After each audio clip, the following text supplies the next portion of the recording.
Ya estoy en el... Buenas tardes. El día de hoy vamos a desarrollar un tema bastante importante, como son las metodologías de emprendimiento. Mi nombre es Patricia Alejandría y vamos a iniciar. Pues bien, el concepto de metodologías ágiles es un concepto que de hecho se viene usando mucho en las organizaciones. Muchas de empresas grandes y pequeñas lo vienen adoptando, ¿no? Pero ¿qué son realmente aquellas metodologías ágiles? Pues bien, son herramientas que permiten adaptar la forma de trabajo a las condiciones del proyecto, ¿no? Consiguiendo flexibilidad, rapidez, ¿no? En la respuesta para mejorar, cambiar o reinventar un proyecto y ajustarlo pues al contexto del entorno, reduciendo los costos e incrementando la productividad. Y de lo que se trata, ¿no? En el abordaje de estas metodologías ágiles, es que justamente se proporcione este ámbito de inmediatez, ¿no? Inmediatez, que aquellos proyectos, ¿no? Aquellas entregas sean pues flexibles, sean rápidas y que permita cambiar, ¿no? En muchas ocasiones la secuencia de ciertas actividades. Pues bien, la metodología ágil es un sistema de trabajo que de hecho está cambiando el desarrollo de proyectos de muchas empresas. Justamente, ¿no? Y debido a que se evidencia, ¿no? Que estamos frente pues, a una realidad cada vez más cambiante, estos gigantes tecnológicos, ¿no? Empresas como Google, como Amazon, como Microsoft, evidenciaron desde hace muchos años atrás ya la necesidad de contar, sin duda alguna, con proyectos que sean pues rápidos, ¿no? Que sean de entregas inmediatas. Es decir, no esperar al término de un proyecto para recién hacer un entregable, sino que ¿por qué no?, tuviera pues partes ya entregables para que se pusieran en rápido funcionamiento. Pues bien, este nuevo concepto, de hecho, viene triunfando a nivel mundial y ha llegado para quedarse. Y la pregunta es, ¿cuál es la clave de aquel éxito, no? Y es que permite organizar y repartir el trabajo de una manera rápida y flexible entre diferentes equipos multidisciplinares, ¿no? La metodología ágil mantiene la dirección sin caer en la rigidez de los conocidos métodos en cascada o waterfall. Estos planean el trabajo desde el principio sin lugar a imprevistos, ¿no? De forma que cuando aparecen resulta imposible reaccionar a tiempo. El agilismo, sin embargo, mantiene la capacidad de tomar la mejor opción en cada momento sin comprometer el proyecto. Y es que las metodologías tradicionales justamente conllevaban al hecho de que tuvieran una estructura rígida para el desarrollo de proyectos. Es decir, no adoptaban cambios, tenían que terminarse todo el proyecto para recién hacer pues un entregable, ¿no? No se daba por partes ni por avances, ¿no? Entonces, esto claramente representaba que los proyectos tomaran mucho más tiempo hasta su término y que si en algún momento se quisiera hacer un cambio, ¿no? Tendrían que empezar nuevamente desde cero. Esto significaba, ¿no?, un mayor costo, así también como un mayor tiempo a emplear, ¿no? Pues bien, tenemos entonces que los métodos agilistas parten de la base de que la empresa tendrá pues que responder de forma rápida a los cambios del entorno, que de hecho, bajo esta nueva coyuntura global, son más constantes, ¿no? Para ello, se dejan pues abiertas las tareas más alejadas de la línea temporal, aunque con una clara orientación a un objetivo definido. Y es que los procesos, las actividades, de hecho, siempre se enmarcan en un objetivo puntual, ¿no? ¿Qué es lo que yo quiero lograr? Ahora, los proyectos que están enmarcados en estas metodologías ágiles pueden ser entregados de manera parcial, pero estos ya se encuentran operativos, ¿no? Pues bien, la colaboración entre equipos se consigue velocidad, fluidez y dinamismo, ¿no? Las aportaciones de unos y otros, de hecho, contribuyen y enriquecen el resultado. Y es que lo que se quiere es la cohesión de los equipos para brindar pues los resultados esperados.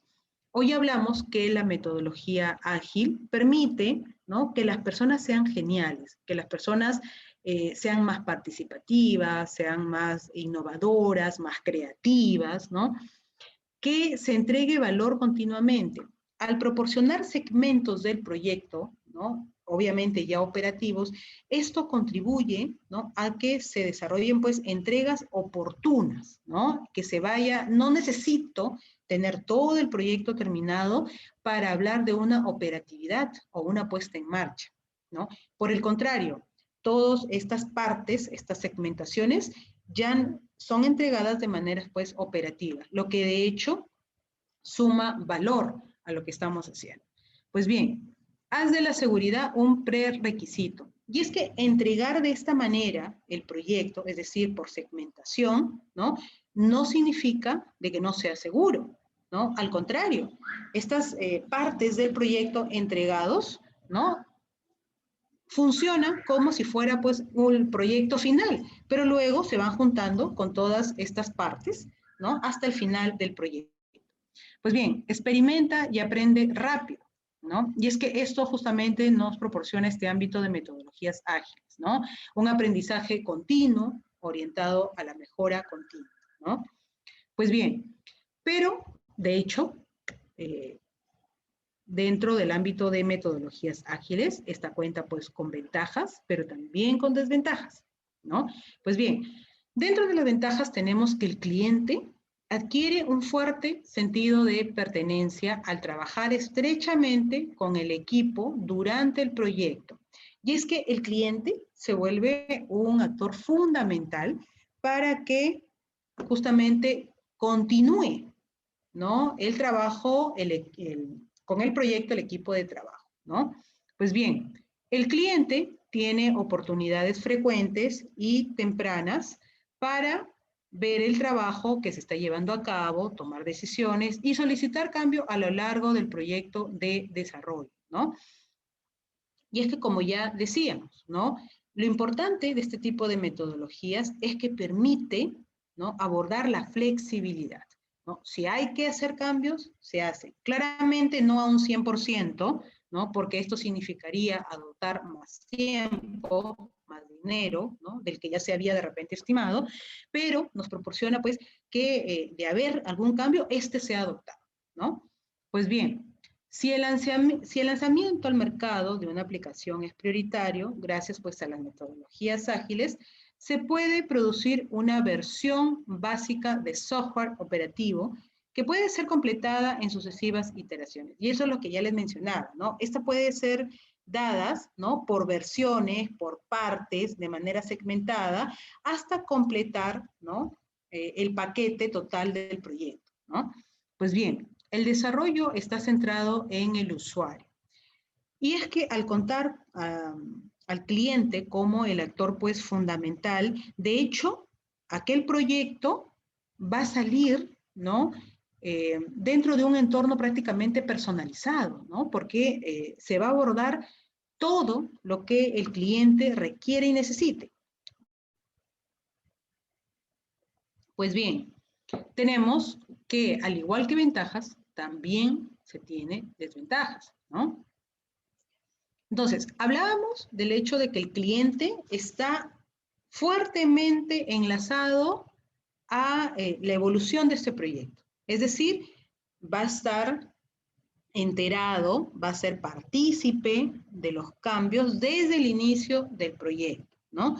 Pero así como representa una ventaja, también puede representar una desventaja que un cliente tenga un alto grado de implicación en el proyecto, porque puede ser en algún momento una persona que esté solicitando de repente cambios de manera permanente, ¿no?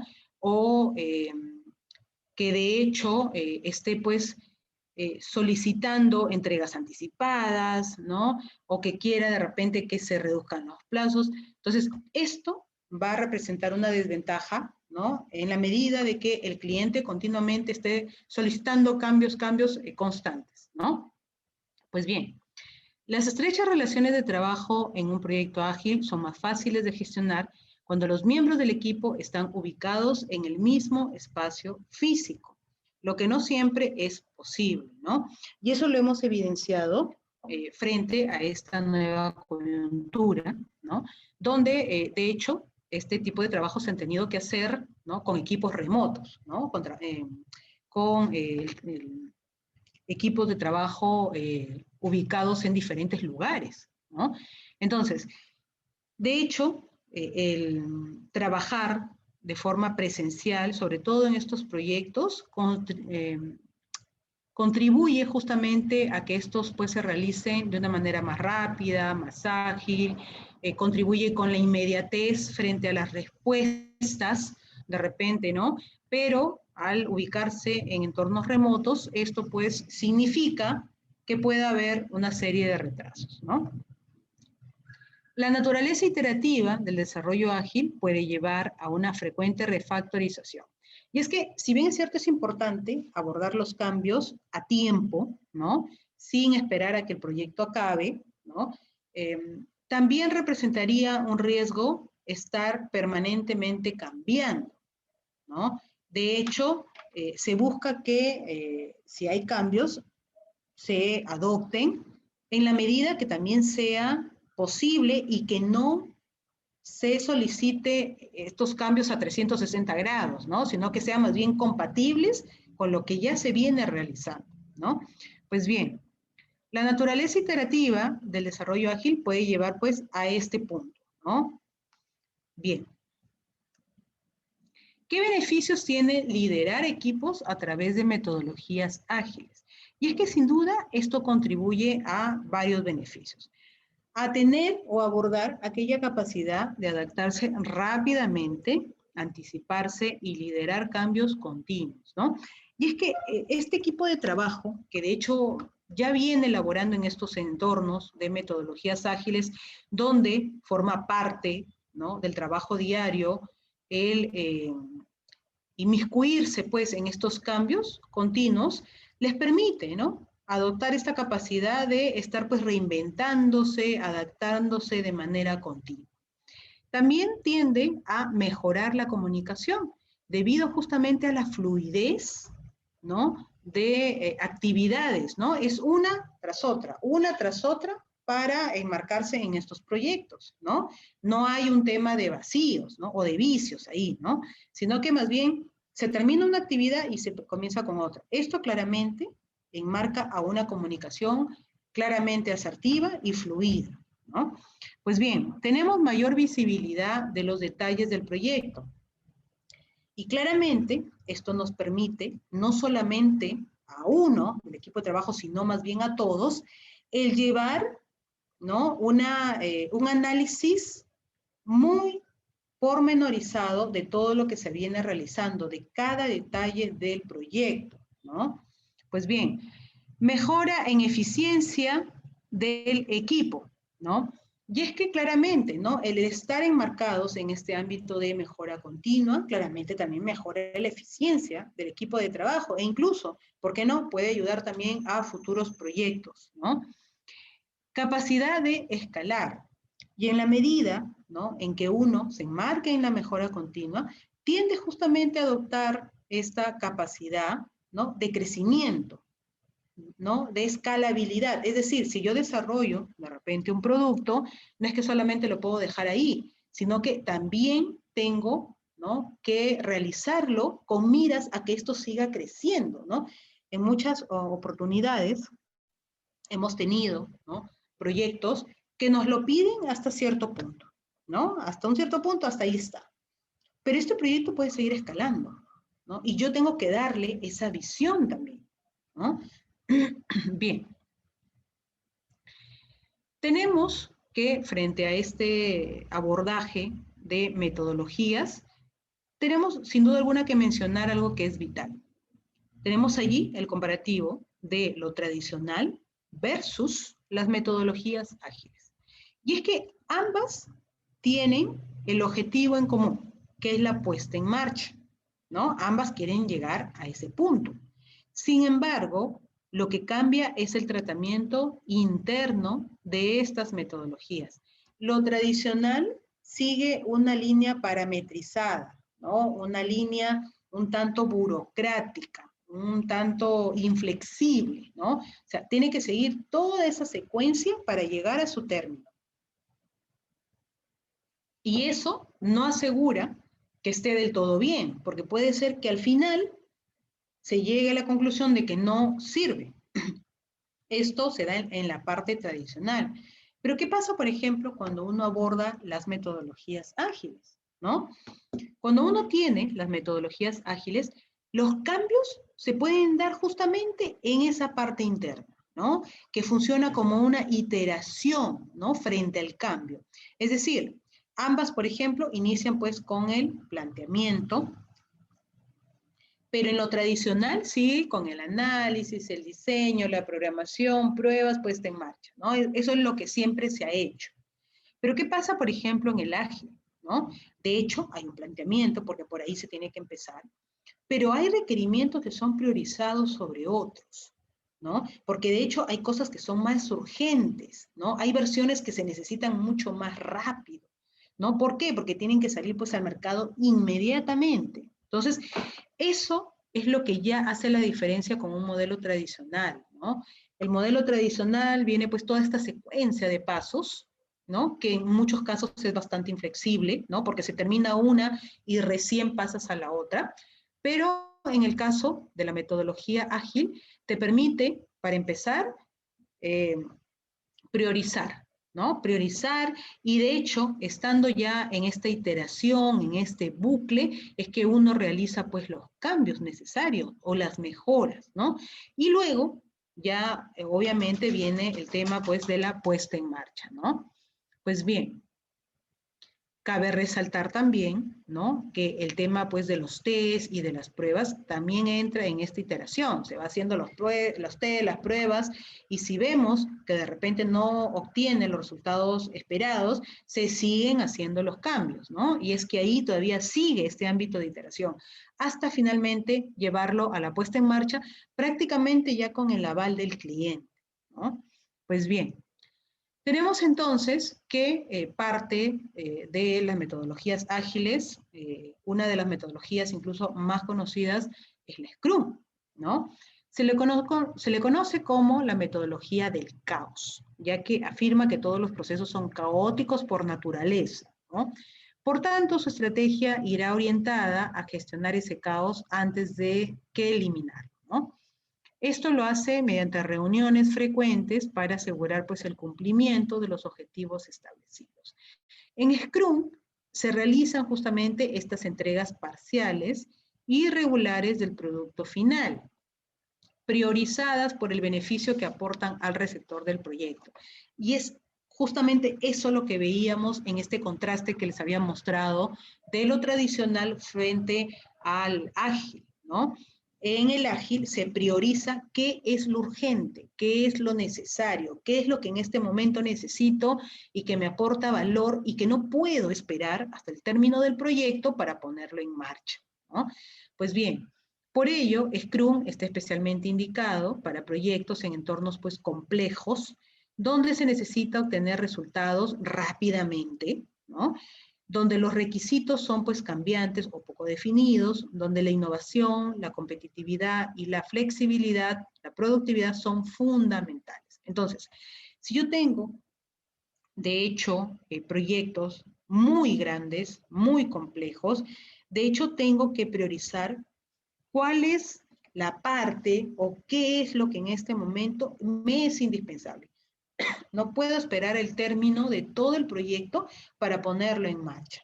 Entonces priorizo cuáles serían esas entregas que deben ser inmediatas y más bien voy dejando hacia el final aquellas que de hecho me generan valor, pero no en la medida, ¿no?, de urgencia, por ejemplo, ¿no? Entonces tenemos que esto se enmarca justamente como lo que ya habíamos visto en estos bucles de iteración, donde también se pueden solicitar mejoras, ¿no?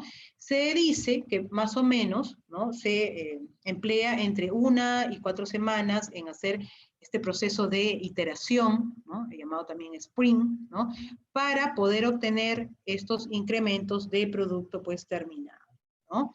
Pues bien, otra metodología también que es usada, y en este sentido, en esta parte, vamos pues solamente a mencionar, no vamos a ahondar, ¿no? Hay otras clases también de CAMEX que nos proporciona ya cada una de las metodologías, ¿no? Pero vamos a mencionarlas en este caso, ¿no? Pues bien, Kanban. Esta consiste en la elaboración, ¿no?, de un cuadro en el que se dividen pues 3 columnas de tareas, ¿no? Pendientes, en proceso y terminadas. Este cuadro debe estar al alcance de todos los miembros del equipo para evitar así repetir tareas o olvidarnos de alguna de ellas, ¿no? De hecho, es importante saber qué es lo que ya se tiene en este momento, por ejemplo, pendiente. ¿Qué es lo que falta por avanzar? De repente, ¿en qué porcentaje está avanzado? ¿No? Es importante también determinar cuáles ya están en proceso, cuáles ya tienen un avance, ¿no?, significativo, y cuáles de ellas ya están terminadas. Lo que busca este tipo de metodologías es no redundar, no repetir, no hacer un reproceso, ¿no? Bien. Tenemos también Business Model Innovation, ¿no? Esta gran metodología nos plantea el modelo de negocio como 4 preguntas a responder. ¿A quién? Que nos enmarca en el segmento de clientes. ¿Qué? Es decir, cuál va a ser aquella propuesta de valor. ¿Cómo? ¿No? Cómo se genera, cómo se construye, cómo se desarrolla la propuesta de valor. Y el valor, ¿no? El modelo de ingresos, ¿no? Pues bien, tenemos también Lean Startup, que trata pues de reducir el tiempo e inversión a la hora de crear empresas utilizando hipótesis y experimentación. Creamos hipótesis de un producto mínimo viable y una métrica pues para juzgarlo, ¿no? El ciclo se basa en crear la idea, medirla en el mercado, aprender de lo aprendido e incorporar en el producto, ¿no? Y es que cuando uno saca la idea, ¿no?, al mercado, es importante también medirla, ¿no? Sacamos la idea, pero hay que medir en base justamente, ¿no?, a ese producto mínimo, cómo sería el comportamiento en el mercado, ¿no? ¿Para qué? Para mejorarlo, lógicamente. Ya sabemos que de repente, en base a lo que acabo de sacar de mi idea, no tendría resultados. Entonces hay que hacerle un cambio, ¿no? Hay que incorporar ese cambio al producto. Lo vuelvo a medir, ¿no?, para ver si realmente hoy ya tendría aquel efecto de mejora, ¿no? Pues bien, la metodología de negocio, basada pues en el aprendizaje validado, la experimentación científica y la iteración en los lanzamientos del producto para acortar los ciclos de desarrollo, medir el progreso y obtener feedback. Porque lo que se quiere en realidad es tener aquella información para hacer la mejora necesaria en este producto o en este proyecto, ¿no? Nosotros, ¿cómo realizamos la mejora? ¿Cómo es que establecemos que sí se debe mejorar? ¿Cómo es que llegamos hasta esa conclusión que debemos mejorar? Porque en algún momento se saca al mercado y lógicamente va a haber un feedback, una información que nos diga esto así como está no funciona, ¿no? Hay que mejorarlo.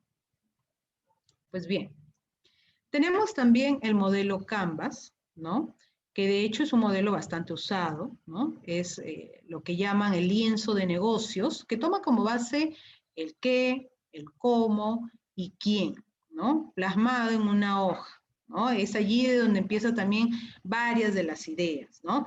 De hecho, constituye una herramienta bastante importante, ¿no?, para conocer de repente de manera bastante rápida qué es lo que tengo frente a mi negocio o a mi idea de negocio, ¿no? Y como ya sabemos, tenemos pues estos puntos que son importantes: el segmento de clientes, la propuesta de valor, ¿no?, los canales, ¿no?, bajo los cuales se pueden diseñar mi negocio, mi propuesta de valor, la relación con los clientes, ¿no?, el flujo de ingresos, los recursos claves, ¿no?, las actividades claves, aquellas actividades que de hecho son importantes para aquella propuesta de valor, los socios claves y la estructura de costos. Entonces, Esta es como una especie de fotografía chiquita, ¿no? Sobre todo lo que de hecho va a influir en mi negocio o va a influir en mi idea de negocio, ¿no? Aquí están todos las actividades, actores, todos están aquí metidos en este modelo Canvas, ¿no? Me proporciona una especie de fotografía real sobre todo lo que de algún u otro modo va a influir, ¿no? En mi idea. Pues bien, hemos visto las metodologías ágiles, pero también tenemos metodologías predictivas, ¿no? Vamos a mencionarlas. Las metodologías predictivas utilizan un diseño de proceso por secuencias, ¿no? El desarrollo fluye secuencialmente desde un punto inicial hasta un punto final, con diferentes, pues, etapas que habitualmente son las siguientes, ¿no? Tenemos la idea de proyecto, el inicio, el análisis. Es prácticamente, ¿no? Estas metodologías, pues, tradicionales, ¿no? El análisis, el diseño, la construcción, las pruebas, la implementación y el mantenimiento, ¿no? Pues bien, ¿cuáles son las diferencias con aquellas metodologías ágiles, ¿no? De hecho, en las predictivas, ¿no? En estos modelos tradicionales, tenemos que son pues definidas, mientras que en las ágiles son adaptativas, ¿no? En el ámbito, por ejemplo, de la planificación. La planificación ya tiene este nivel de secuencia, de inflexibilidad, ¿no? Como que no se mueve, ya es algo estandarizado y no hay forma de mejorarlo, ¿no? En cambio, en la planificación de la metodología ágil, tenemos la adaptación, ¿no? Como eje central, ¿no? Nos adaptamos a aquella planificación de acuerdo al escenario, qué es lo más importante en mi proyecto, por dónde empiezo primero, ¿no? Pues bien, tenemos que en base a los procesos ya hay una secuencia de prefijados en las predictivas, ¿no? En aquellas metodologías predictivas. Frente a las ágiles que claramente están enmarcadas en el ámbito de la flexibilidad. Dentro de las tareas, en aquellas metodologías predictivas, habla pues que muchas de ellas son extensas, son largas, por eso justamente es que no son flexibles, ¿no? Porque hay que esperar que terminen para recién empezar con las demás. Mientras que las tareas en las metodologías ágiles nos hablan de aquellas microtareas, ¿no? Estas especies de tareas pequeñas, ¿no? Que conforme van avanzando empiezan también las otras, pero de hecho no se extienden, ¿no? Porque tienen una respuesta mucho más rápida. En los objetivos, ¿no? Tenemos que en los objetivos, las metodologías predictivas ya deben de contar con aquellos objetivos, deben de tenerlo de manera bastante anticipada y bastante previa. Mientras que en las metodologías ágiles, los objetivos pueden incluso estar en un entorno por definir o encontrarse en un entorno por definir. Es decir, los objetivos también pueden cambiar, ¿no? Bien, tenemos que en las metodologías predictivas, ¿no? En base al cliente, ¿no? Es el cliente, lo vemos al inicio y lo vemos al final, nada más. Se supone que ha tenido pues que dar todas las información necesaria para realizar ese proyecto, ¿no? Hablamos aquí de ciertas actividades un poco más inflexibles, ¿no? Mientras que en las metodologías ágiles, el cliente interviene en todo el proceso. Cuando sale el producto, sale con el aval del cliente, porque el cliente ha tenido participación activa durante todo el proceso, ¿no? Durante todo el proyecto. Pues bien, el valor, ¿no? En las metodologías predictivas son los procesos, mientras que en las ágiles son las personas, ¿no? Entonces, cuando nosotros adoptamos una u otra metodología, es importante en realidad determinar qué es lo que queremos, qué es lo que se necesita. Claramente, muchas empresas hoy en día ya adoptan las metodologías ágiles, justamente por todo lo que hemos ya venido viendo, pero porque tiene también un punto focal, un punto de valor en las personas, en lo que quiere la persona, ¿no? Mientras que el valor en las metodologías predictivas son los procesos, ¿no? Pues bien, tenemos entonces, ¿no? Los pros y los contras de las metodologías ágiles y predictivas, ¿no? Pues bien, en las predictivas tenemos pues que los pros nos habla de mejorar, ¿no? Para los proyectos que tratan con objetos físicos desde la creación de un edificio hasta la instalación de hardware, ¿no? Mientras que en las ágiles se habla de mejorar proyectos orientados hacia la prestación pues, de servicios, ¿no? En las predictivas hablamos de mejorar proyectos con tareas definidas y fases que deben completarse en una secuencia específica. Y justamente, ¿no? Estas metodologías predictivas se enmarcan mucho en no ser flexibles.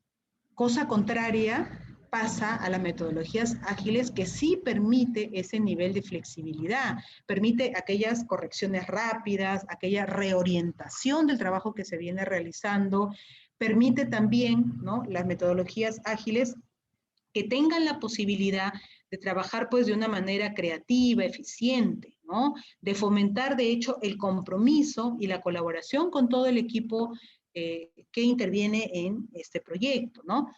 Mientras que no se da lo mismo en las predictivas, ¿no? Pues bien, ¿qué cosa tienen en contra? ¿No? Porque ambas, pues, así como tienen beneficios, también tienen desventajas. Pues bien, en contra, las predictivas tienen que se requiere una definición del alcance y planificación del calendario previamente antes de empezar el proyecto, ¿no? Es decir, antes del inicio del proyecto yo debo prácticamente tener todo, ¿no? El cronograma, todo, absolutamente todas las actividades a realizar. Tenemos también que los cambios del alcance pueden ser lentos, pueden ser costosos y requieren procesos formales de control de cambios, ¿no? Menos efectivos para proyectos no físicos, de software, diseño, ¿no? Donde se realizan pues modificaciones constantes. En cambio, en las ágiles tenemos que no es adecuado para proyectos con requisitos y alcances estrictamente definidos, ¿no? Que sean pues inflexibles o que sean muy parametrizados, no. La incertidumbre sobre el alcance y los plazos pueden generar dudas a los implicados y a los ejecutivos, sobre todo al inicio del proyecto. Y es que, de hecho, como permite tanto cambio, ¿no? Tanta interacción con el cliente, esto también puede acarrear el hecho de que no se sepa con exactitud el término de aquel proyecto, ¿no? Pues bien, tenemos que las metodologías ágiles tienen en contra el hecho que se requiere un mayor control con reuniones constantes, mantenimiento de documentación y gestión de deficiencias, ¿no? Y es que como se necesita justamente retroalimentar al cliente, ¿no? De lo que se viene haciendo, de hecho se requiere pues reuniones constantes, ¿no? Pues bien, entonces, ¿qué metodología usarías? ¿No? Entonces ya hemos visto todos los pormenores que conlleva la metodología ágil y las predictivas, ¿no? La ágil tiene este comportamiento y lo vemos de repente en este gráfico, ¿no? Donde vemos que el nivel de error, ¿no? De la ágil es esa línea naranja que está en la parte baja. Pero vemos también la metodología predictiva que nos habla de cuál es el nivel de error, ¿no? Y es bastante alto, ¿no? Vemos esa línea roja que está como una curva elevada, ¿no? Entonces, y vemos también cómo es el comportamiento, ¿no? Mientras que la metodología ágil tiene o se orienta de repente a la escalabilidad, ¿no? La metodología predictiva tiene como que muy parametrizada esa escalera, ¿no? Muy bien derechita, ¿no? O sea, los procesos tienen que ir en esa secuencia, en esa línea, ¿no? Muy derecha.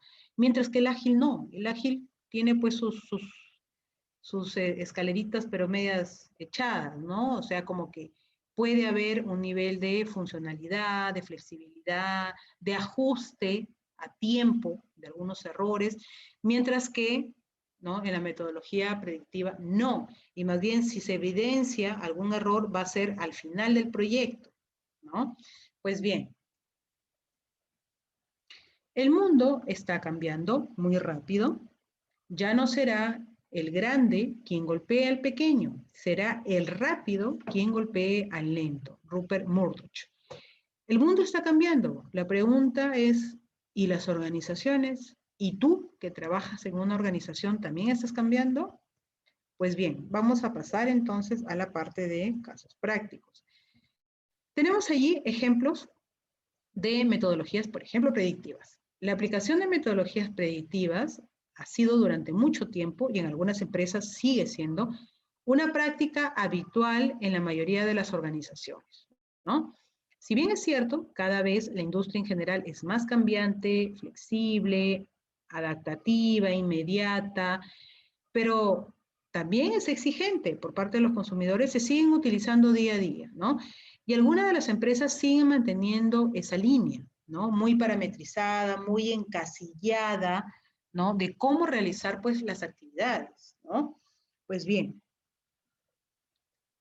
tenemos aquí, en cambio, el ejemplo de metodologías ágiles, ¿no?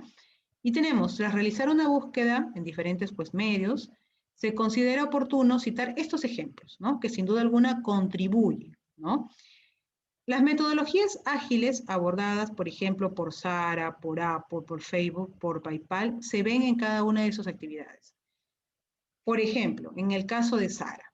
Sara, ¿no? Como bien sabemos, pertenece pues a el grupo Inditex, ¿no? Que es de Amancio Ortega, ¿no? Inicialmente, ellos pues establecieron, ¿no? Obviamente ellos se dedican mucho a la venta de ropa, por ejemplo, ¿no? Tenemos estas cadenas de tiendas Sara. Pues bien, pero cuando empezaron a vender a nivel mundial, ¿no? Evidenciaron que hacer el traslado de aquellas prendas desde el lugar de fabricación significaba un mayor costo. Entonces, ¿qué empezaron a hacer? Empezaron a buscar personas que pudieran coser, por ejemplo, ¿no? O confeccionar las prendas en el mismo lugar donde se van a vender, es decir, dentro de los mismos países, ¿no? Porque vemos que muchas empresas, por ejemplo, traen sus productos desde aquellos países donde los fabrican, y eso eleva el costo, ¿no? De los precios, obviamente, ¿no? El costo al usuario final, ¿no? Pues bien, Sara dijo, no, yo lo que quiero es que mis prendas, ¿no? Sean bonitas, sean elegantes, pero también sean cómodas, que todas las personas pues, puedan tener de repente acceso a ellas, ¿no? Y para eso tengo que abaratar costos. Entonces empezaron a reclutar en cada país donde ellos aperturaban sus actividades, ¿no? A las personas para que pudieran pues confeccionar dichas prendas. Claramente, la distribución se hacía también distinta, porque Sara tiene otro de los puntos importantes dentro, por ejemplo, de sus actividades, que es no fabricar, ¿no? O no confeccionar prendas en cantidades grandes que le suponga, por ejemplo, costos de almacenamiento, ¿no? Ellos tienen un límite para fabricar y en eso se quedan, ¿no? Hasta ahí llegan, ¿no? De esa manera evitan, ¿no? Que exista pues estos costos de fabricación de sus prendas, ¿no? Claramente ellos también se embarcaron dentro del uso de estas metodologías ágiles que les permitía hacer cambios cuando ellos lo necesitaran, porque ellos lo que querían era estudiar, por ejemplo, la realidad de cada país. Sabemos que si nosotros llevamos prendas a diferentes países, en todos los países no necesariamente van a tener pues la misma salida, y eso es lo que hizo Sara. Lo mismo pasó con Apple, ¿no? Apple, de hecho, tiene como base y como soporte el tema tecnológico, ¿no? Entonces, Apple, ¿no? Como empresa tecnológica, no podía pues darse el lujo de mantener modelos de repente obsoletos o de repente tener pues modelos que no se situaran dentro de lo que ellos tenían como concesión, ¿no? Porque ellos, de hecho, adoptaban, ¿no? Que sus productos tenían que ser los más sofisticados y los más elegantes, ¿no? Entonces, este tipo de metodologías les daban, sin duda alguna, la posibilidad de hacer cambios frente a los cambios del usuario mismo, ¿no? De repente, si el consumidor hoy cambiaba su manera de comprar, ¿no? Entonces Apple la adoptaba. En ese momento Apple la adoptaba, ¿no? Si el consumidor de repente ya no quería ir a la tienda y solamente quería entregas en su domicilio, Apple adoptaba. O sea, ellos siempre han ido un paso atrás, ahí nomás, pero a la vanguardia, a lo que el consumidor pedía, ¿no? Adoptando, de hecho, cada solicitud del cliente e incrementándola a sus productos, ¿no? Facebook ha sido una de las constantes, ¿no? Facebook, ustedes saben que empezó pues como aquella red social en un campus de universidad. De hecho, ¿no? Inicialmente no era para lo que hoy tiene funcionalidad, ¿no? Que es la publicidad, ¿no? Y todo eso. Bueno, entonces poco a poco ha tenido esta escalabilidad, ¿no? Pero esto sin duda alguna no ha sido pues de la noche a la mañana. Estas operaciones, ¿no? Que lo han vuelto millonario, multimillonario a Zuckerberg, no ha sido de la noche a la mañana, ¿no? Sino que poco a poco fueron viendo pues el potencial de esta plataforma y claramente fueron agregando funcionalidades, ¿no? De allí el hecho de que adoptaban este tipo de metodologías. PayPal también en la misma línea, ¿no? Tenemos como modelo Canvas y con un ejemplo palpable, ¿no? A Starbucks, ¿no? Y ya les mencionaba, es como una especie de pequeña fotografía, ¿no? Frente, por ejemplo, a los competidores que uno tiene, los costos, los socios claves, cuál es la propuesta de valor, cuál es la relación con el cliente, por ejemplo, ¿no? Cuáles van a ser los canales de venta. Es prácticamente poner mi idea en el centro y ver qué cosa se relaciona con mi idea, ¿no? Lo mismo tenemos con Airbnb, ¿no? Que es esta plataforma para poder separar alojamientos, por ejemplo, ¿no? De la misma manera, ¿no? Tenemos como que la idea en el centro y todo lo que va a interactuar con mi idea, ¿no? Tenemos estos segmentos de clientes, las relaciones con el cliente, los canales de venta, ¿no? Las fuentes de ingreso. Y esto, de hecho, nos proporciona, ¿no? Una fotografía, ¿no? Sobre una fotografía inmediata, ¿no? Sobre la información que necesito para poder, pues, ver todas las actividades que se van a dar alrededor de mi idea, ¿no? Por ejemplo, tenemos la propuesta de valor, dice allí, para anfitriones, que son las personas que brindan el alojamiento, y para los huéspedes, ¿no? Las personas que necesitan de aquel servicio. Entonces, para los anfitriones, la propuesta de valor, por ejemplo, es ganar dinero, ¿no? Alquilando, obviamente, su espacio, ¿no? En algunos casos, servicio de fotografía, bueno, el seguro Airbnb. Para huéspedes, que sea una experiencia única, ¿no? Porque sabemos que esta plataforma como que conecta, ¿no? Con aquellos anfitriones que brindan esta experiencia, pues, de hogar, ¿no? No tanto hotel, ¿no? Porque hotel siempre es más frío, ¿no? Sino una experiencia, pero más hogareña, ¿no? Más acogedora. De paso, que también, pues, es un alojamiento económico, ¿no? Y se establece aquella socialización con aquel, pues, anfitrión, ¿no? Dueño de casa, ¿no? Y así, justamente es que surge, pues, la relación con el cliente, los canales de venta, las actividades, etcétera, ¿no? Bien, por último, tenemos que brindarle la información. Hoy en día, Cames ya cuenta con aquella incubadora de negocios que les va a permitir a ustedes materializar aquella idea, ¿no? Llevarla de la idea a la práctica. Bien, es todo por hoy. Les agradezco por su atención y nos vemos en la próxima clase. Muchas gracias.